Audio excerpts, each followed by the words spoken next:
बिस्मिल्लाहिर्रहमानिर्रहीम, अस्सलाम वालेकुम। लीजिए जी, मौसम ने अंगड़ाई ली और आज ही धूप निकली है तो मौसम काफ़ी तब्दील हो गया है।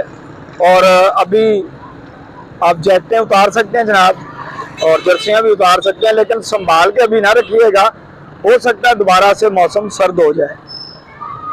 अमरूद भी बड़े फ्रेश आपको मिलेंगे यहाँ से। रोज़े के लिए आप अमरूद भी यहाँ से ले सकते हो। ये बच्चे आज खड़े हो, रोज़े नहीं रखते मुंडे तुसी? रोज़े कितना रोज़ा है आपका? हाँ जी, ओए ओए, चौथा रोज़ा, बड़ी गल।